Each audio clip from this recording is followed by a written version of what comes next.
Boa tarde, e aí, vamos tudo em ordem com vocês? Vamos aí dar sequência à aula da semana passada, continuar aí falando sobre Guerra Mundial, tá? Vamos continuar falando sobre a Primeira Guerra Mundial, para que a gente possa entrar nas demais, tá? Nos demais conflitos. Então vamos lá. Na semana passada a gente falou sobre as causas da Primeira Guerra, né? O que levou a Europa à Primeira Guerra Mundial. Voltando a lembrar para vocês que quando se fala Guerra Mundial, tá? Não foram todos os países do mundo que participaram dessa guerra, mas de uma maneira ou de outra, quase em todos os continentes do planeta, países participaram da guerra, seja diretamente lutando ou fornecendo equipamentos, armas, materiais, comida para os países em guerra. Então, indiretamente ou diretamente, grande parte dos países do mundo participou da guerra. Por isso que se chama Guerra Mundial, tá? Não é uma guerra de todos contra todos. É uma guerra que contou pela primeira vez na história com a participação de um grande número de países, tá? Seja lutando ou fornecendo armas, maquinários, utensílios, roupas, comida para os países em guerra, beleza? Então as causas são aquelas que a gente já falou, tá? Não vou me estender muito, mas o desejo de alemães, austro-húngaros e turcos de que fosse refeita a partilha da África, né?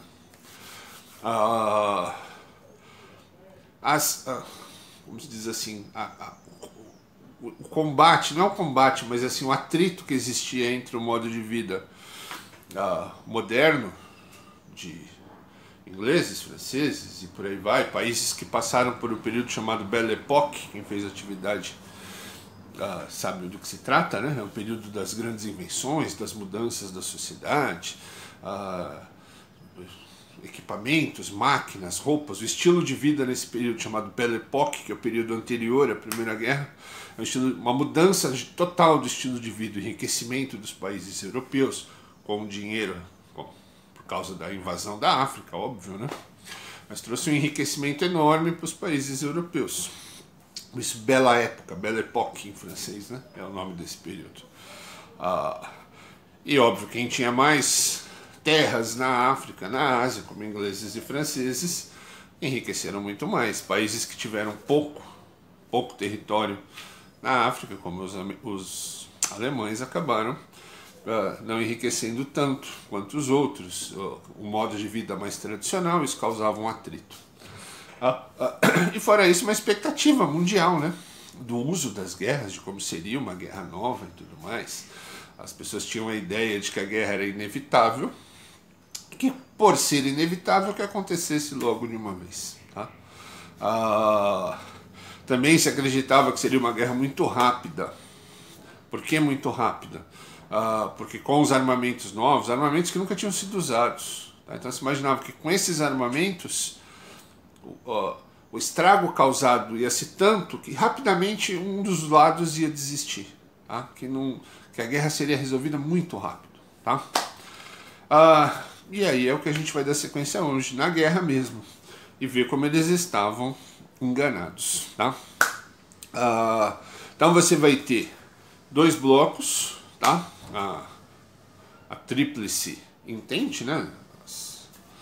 Inglaterra, França e Rússia, e a tríplice aliança, ou as potências centrais, Alemanha, Império Austro-Húngaro e Turquia. Tá? Esses são os protagonistas da Primeira Guerra Mundial. Tá? Em essência mesmo, Inglaterra e Alemanha. Tá? Inglaterra de um lado, Alemanha do outro. O que vai acontecer? Essa guerra vai ser, como eu já falei na última aula, vai ser declarada, vai se iniciar essa guerra, e a expectativa global, a expectativa do mundo todo é que seja algo que se resolva muito rápido. Tá? O que vai haver? Você vai haver uma luta em dois lados, tá?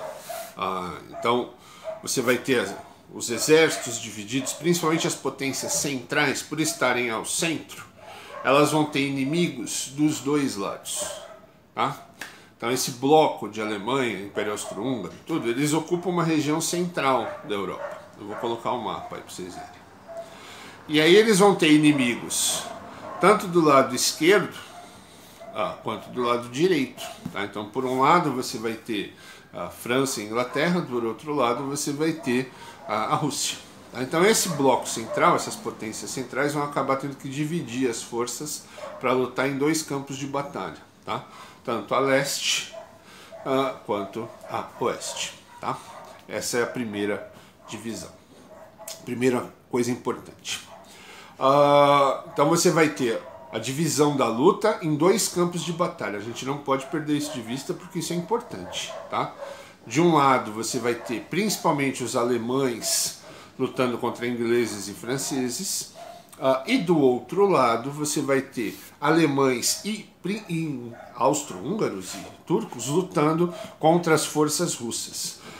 As forças russas, e aí a gente precisa fazer um parênteses aqui. A Rússia nessa época, embora esteja lutando de um lado dos países mais avançados e modernos, a Rússia representa o que tem de mais atrasado na Europa daquele período. A Rússia ainda tem um imperador, um czar. Os russos têm que não é um rei, é um czar. Eles chamam de czar em homenagem a César, lá do Império Romano. É o imperador russo. É um país quase totalmente agrário, vive da agricultura, pouquíssimo industrializado. Um país gigantesco, com uma população enorme, habituada a viver em condições terríveis de frio e mas que vive de uma maneira super atrasada. É quase um absurdo o que eu vou falar aqui, mas a Rússia é quase feudal ainda. Tá? Não teve feudalismo na Rússia, mas só para vocês terem uma ideia de comparação em níveis de desenvolvimento naquele período.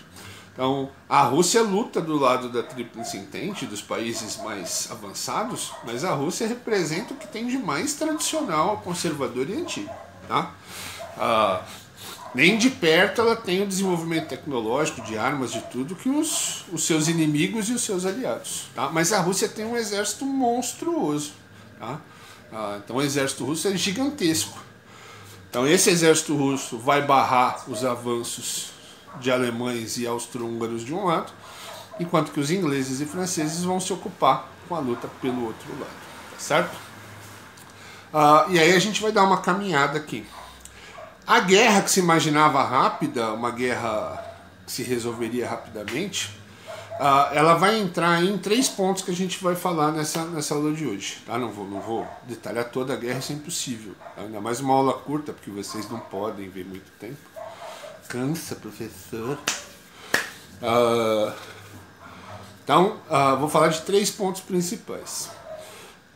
O primeiro deles é que a guerra vai se tornar uma coisa. Quando uma coisa chamada guerra de trincheiras.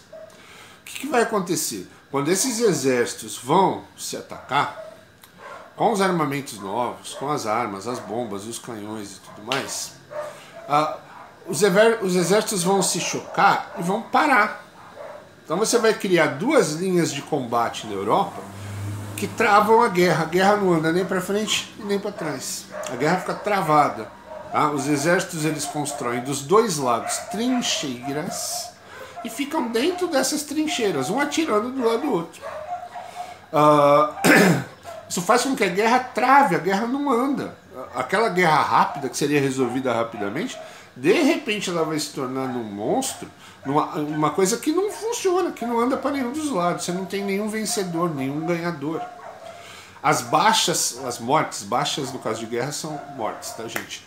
São altas, mas as baixas por tiro, por batalha, são quase as mesmas das por doença. As pessoas ficam dentro de trincheiras, que são buracos. Eu coloquei aí as fotos para vocês verem. Dentro da terra, úmidos, com animais, comendo mal, sujos, não tem banheiro, não tem chuveiro, não tem nada disso. Então as condições são as piores possíveis. As pessoas andam debaixo da terra nos próprios excrementos. Então se morre muito mais de doença, as epidemias se espalham, do que de guerra mesmo. Tá? Os exércitos perdem milhares e milhares de soldados nas lutas e quase a mesma quantidade por doenças desenvolvidas dentro das trincheiras. E aí trava, a guerra não anda. A guerra aquela guerra que acabaria rápido, de repente não progride para nenhum dos lados. Tá? Então esse é um ponto importantíssimo para entender a Primeira Guerra Mundial. A Primeira Guerra Mundial é uma guerra de trincheiras. Os soldados, os exércitos não conseguem se atacar. Tá? Eles ficam travados numa competição de forças. Tá? Eu vou até colocar, vou ver se eu consigo colocar um trecho de um vídeo aí para vocês terem uma ideia do que se trata. They attack our trench. We attack their trench. Then to keep the score even, they will attack our trench once again.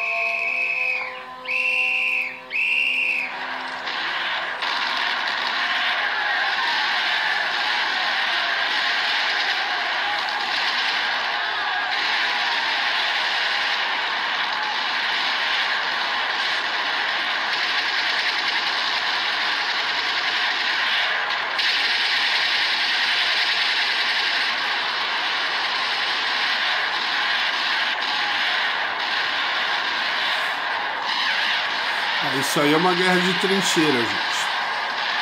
Fica dos dois lados, aí os dois exércitos cavam essas trincheiras e ficam dentro delas. Quando um ataca, eles matam. Aí esse daí vai atrás do outro também, o outro mata. E fica nessa coisa, não anda nem para um lado nem para o outro. Tá?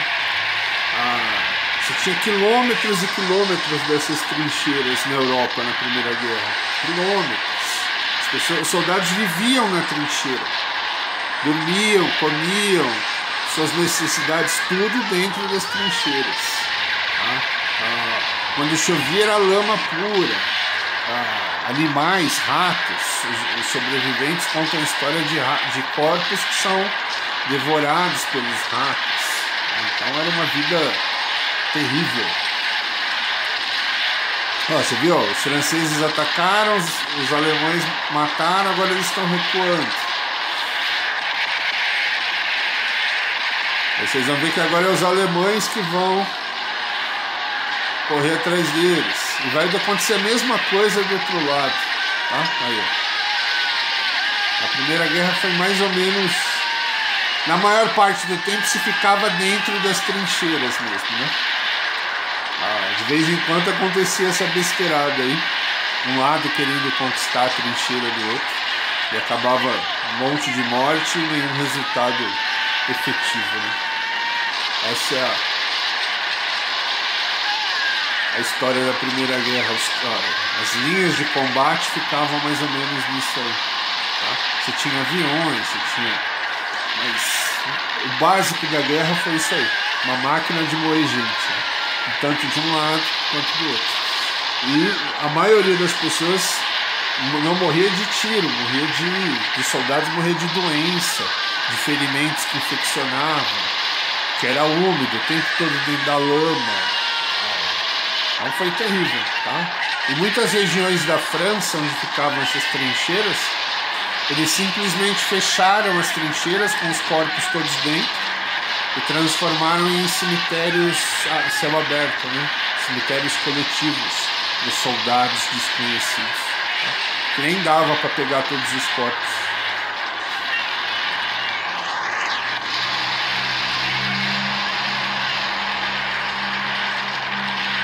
Aí, ó, já estão recuando também. É isso aí. Então é isso, fica nessa, morre, mas não é uma luta onde vai e se resolve tudo, não se resolve, essa coisa vai empacando. E aquela guerra que levaria meses, a Minute War, que seria resolvida rapidamente, vai levando meses, anos, e vai se arrastando, vai se arrastando, vai se arrastando. Tá? Isso vai levar a outras duas consequências, das três que eu vou falar hoje, outras duas que é muito importante que vocês também entendam. Quando os exércitos não conseguem, soldados contra soldados, militares contra militares, não conseguem se atingir, se destruir da maneira como eles imaginavam, eles começam a criar maneiras de vencer, maneiras diversas para vencer essa guerra. E aí você vai abrir um novo capítulo na história mundial, um capítulo que estava abandonado desde as guerras lá de Alexandre e tudo mais, que é o ataque a civis. Durante toda a história da guerra, um dos pontos principais assim para as pessoas, que as pessoas lidavam com a guerra, era uma coisa que hoje em dia ninguém nem bobear não sabe nem o que é a honra, tá? Nas guerras antigas, nas guerras medievais, guerra é guerra, é um lugar de matança, de violência e tudo isso. Mas existia o que regia, o que dirigia a guerra, desde os oficiais até os soldados, tudo, a guerra era dirigida por algo que se chamava de honra. Então um soldado não bastava vencer, ele tinha que vencer e ter honra. Era melhor até perder, mas desde que fosse com honra. Tá? Então as famílias tinham orgulho dos soldados, dos filhos que morriam na guerra, porque lutaram com bravura, lutaram com honra. O que era essa honra? É difícil até falar disso hoje, porque hoje essa honra virou supérfluo, virou acessório, né? Mas na guerra o que era a honra? Era lutar contra o guerreiro do inimigo. O ponto principal era esse. Você estava em guerra pelo seu país ou pelo seu reino, o que quer que seja. Você tinha uma missão, a sua honra era cumprir aquela missão, desde que dentro de regras de convívio. É estranho falar disso numa guerra, mas era assim. Atirar pelas costas, fugir da batalha era uma desonra, atirar pelas costas era uma desonra. Mas de todas elas, a maior desonra que um soldado, que um guerreiro podia ter, era matar um civil. Era matar alguém que não era da guerra. Uma mulher, uma criança, um idoso, uma pessoa que não estava participando da guerra. Tanto que a guerra ela não era na cidade. As pessoas faziam a guerra no campo. As pessoas iam para um lugar afastado dos moradores, das pessoas comuns, e lá soldados contra soldados lutavam até a morte, com violência, com sangue, mas era soldado contra soldado. A guerra tinha esse princípio básico. A Primeira Guerra é o cemitério da honra. É onde a honra vai para o espaço. Por que ela vai para o espaço? Por que ela é abandonada, essa ideia de honra? Porque como os exércitos não conseguiam atingir um ao outro da maneira como eles imaginavam, os oficiais, os comandantes da guerra percebiam que, por mais que eles matassem alguns soldados do outro lado, e o outro lado matasse alguns desse lado, as coisas não progrediam, eles não iriam vencer a guerra assim. Eles não conseguiriam vencer a guerra atingindo a força do outro lado. E aí eles passam a desejar, passam a atingir a moral do outro lado. Como? Atingindo as cidades desses soldados. E aí as cidades, que é onde não tem soldado, onde tem as famílias dos soldados, passam a ser atacadas. Então os países não só atacam os soldados na frente de batalha, como vão atingir cidades, com mulheres, com crianças, com idosos, pessoas que não estão participando da guerra. A Primeira Guerra é a primeira guerra da história onde o número de mortos civis é quase o mesmo do número de militares. O que era um absurdo para a época, é o fim da honra. Eu não estou lutando contra um soldado, um guerreiro, eu estou matando criança. Eu estou matando gente que não está participando da guerra. Gente que está trabalhando e de repente cai uma bomba do céu e mata todo mundo. O que hoje é normal. Para nós hoje a guerra não tem honra. Esquece isso. Tá? Essa falta de honra na guerra, ela nasce na Primeira Guerra Mundial. A Primeira Guerra Mundial é a primeira guerra onde a pessoa comum, o civil, vira alvo. Então a guerra está acontecendo, sei lá, Estados Unidos e Coreia do Norte. E a senhorinha lá cozinhando no interior do Wisconsin, lá nos Estados Unidos, fazendo pãozinho, pode morrer. Como aquele turista que está visitando as Torres Gêmeas em Nova York morre. Não tem nada a ver com a guerra, não tem nada a ver com o assunto, mas ele é alvo. Por quê? Porque a guerra deixa de ter esse sentido de honra. O que causa isso? A guerra de trincheiras. quando os exércitos não conseguem se ferir um ao outro na forma como eles queriam, fisicamente, eles vão tentar se atingir o quê? Moralmente. Fazer com que o soldado perca o estímulo da guerra, porque a família dele morreu, ele perdeu a casa, perdeu tudo, foi tudo destruído. Então, quando não se atinge o soldado físico, tenta-se atingir os soldados no campo da moral. Tá? Então, a Primeira Guerra tem esse ponto, o enterro da honra, o cemitério da honra. É onde a guerra deixa de ser entre soldados, homens. Quando eu digo homens não é no sentido machista da coisa, mas é no sentido que a guerra tinha, tá? Do valor dos homens. O homem tinha que ter honra. Naquela época essa era a visão que eles tinham. E de repente ela passa para outros valores bem mais desumanos. Tá? Não que a guerra seja humana, tá? Mas ela tinha um sentido de honra que se perdeu na Primeira Guerra Mundial. É isso que eu quero que vocês entendam. Terceiro ponto, tá? E último. A guerra é feita em dois frontes, né? Duas linhas de guerra. Você tem a guerra de um lado contra a França e a Inglaterra e a guerra do outro contra o exército russo. Tá? E aí tem um ponto importante para a gente falar hoje, para encerrar esse assunto de hoje. Semana que vem a gente vai continuar falando da Primeira Guerra. A Rússia, ela bloqueia os avanços alemães, mas como os equipamentos russos não são tão valiosos, tão tecnológicos, avançados como os outros, o custo para esse enfrentamento de russos e alemães e austro-húngaros é um custo altíssimo em vidas para os russos. Tá? O número de soldados russos mortos é absurdo. A Rússia só não abre, só não perde essa linha de combate, porque ela consegue repor os soldados, que tem muito soldado, tá? Mas é uma máquina de moer gente, essa guerra do lado russo. O número de soldados mortos é absurdo. Tá? Muito maior do que o dos alemães. Tá? Então, de um lado você tem uma guerra emparelhada nas trincheiras, do outro lado ela também se emparelha, mas se emparelha um custo de vida para o lado dos russos muito grande. O que isso vai causar? Primeiro, a grande parte da população masculina russa vai para a guerra, tá? O que vai causar sério problema nas plantações, na produção de alimentos e de utensílios na Rússia mesmo. Então você vai ter um período de fome, e o pouco que se produz, a grande parte tem que ser enviado para os soldados. Você vai ter um período de pobreza, de fome, a população russa começa a ficar insatisfeita. Tá? Fora isso, a Rússia, pela pobreza e pelo atraso, foi um dos lugares onde as ideias comunistas e tudo teve algum alcance naquela época. O comunismo de Marx e tudo, quando Marx, Engels lançam o Manifesto Comunista, o Partido Comunista, tudo isso, em quase todos os lugares do mundo ele vai ter algumas pessoas vão comprar essa ideia. Mas na Rússia várias compram. Tá? Talvez pela situação, pela pobreza, tudo é um lugar onde isso vai ter maior alcance.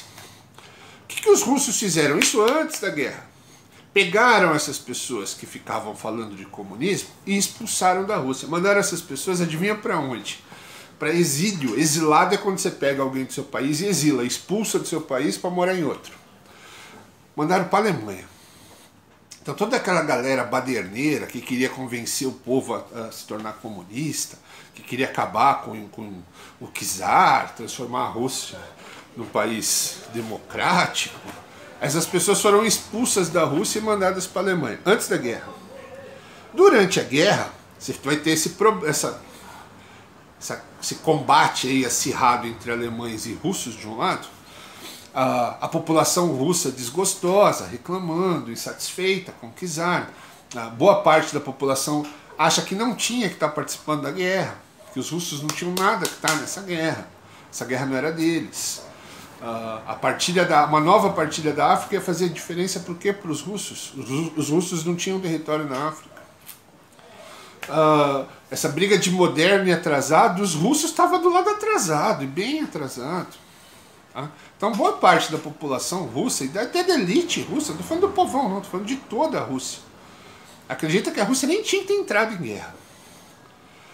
Muita gente estava desesperada para que saísse da guerra. Não tinha motivo para continuar. Tanta morte para nada. O que os russos iam ganhar com isso? E aí o que os alemães vão fazer? E aí é uma sacada inteligentíssima. Os alemães vão pegar esses baderneiros, esses comunistas russos que foram expulsos da Rússia e vão mandar de volta, escondido. De repente, do nada, aqueles caras que causavam problema pro czar lá atrás estão de volta lá na Rússia. O povo desesperado, com fome, insatisfeito, e aí surgem esses caras de novo para falar sobre comunismo e tudo mais. Entre eles, você vai ter Lenin, tá? Um dia a gente volta a falar desse cara, mas guardem esse nome. Esses caras vão causar uma confusão tão grande, vão convencer o povo, vão fazer que o povo vai criar uma revolução contra o czar. Enquanto a Rússia está em guerra, o exército está lá em guerra, dentro da Rússia vai haver uma revolução. Falaremos disso em um outro momento com mais calma. A população russa vai às ruas, entra em confronto contra a guarda do czar. A Rússia, pra você ter uma ideia da confusão, a Rússia, o czar obviamente é morto, tá? Primeiro ele é preso, mandado ficar prisão domiciliar, e aí acaba por algum acidente que ninguém soube explicar até hoje, de repente a família dele inteirinha acorda com o pescoço cortado, tá? Mas deve ter sido algum acidente com fazendo a barba. Todos da família morrem da mesma maneira, mas foi acidental. A Rússia sai da guerra. A Rússia assina um tratado com a Alemanha, cede territórios para os alemães, para os austro-húngaros, sai da guerra, e a Rússia, que era capitalista, com o imperador, com tudo, vai se tornar o primeiro país comunista da história. É a Revolução Russa. Olha o tamanho da encrenca. Então, tudo isso causado pelo quê? Pela insatisfação popular e por esses caras que vieram da Alemanha, que eram russos, tinham sido expulsos da Rússia, e os alemães espertamente devolvem eles, manda de volta. Então os alemães acabam ganhando essa guerra do lado oriental da Europa, no leste europeu. Eles não ganham no tiro, eles ganham na inteligência, eles sabotam o exército russo lá dentro da Rússia. Tá? E acabam tendo uma vitória desse lado, tá certo? Então, essa é a Revolução Russa, a Revolução Comunista, tá certo? E aí a guerra fica desfalcada. De um lado, os alemães são vitoriosos e agora eles podem concentrar todas as forças no outro lado. Alemães e austro-húngaros vão se concentrar do outro lado, do lado ocidental da Europa, onde a guerra está travada nas trincheiras contra a França e Inglaterra. E aí, França e Inglaterra acabam convencendo que um país entre em guerra do lado deles, que é os Estados Unidos da América. Tá? E aí os Estados Unidos da América vai entrar na Primeira Guerra Mundial. Falaremos disso na próxima aula. Como é a participação dos Estados Unidos na Primeira Guerra Mundial. Falaremos também sobre um jovem soldado austríaco que participa da Primeira Guerra Mundial, que é ferido, se chama Adolf Hitler. Tá? E eu acho que a gente vai falar dele na Segunda Guerra. Beleza? Então, boa semana a todos. Se cuidem. Semana que vem a gente continua. Fui.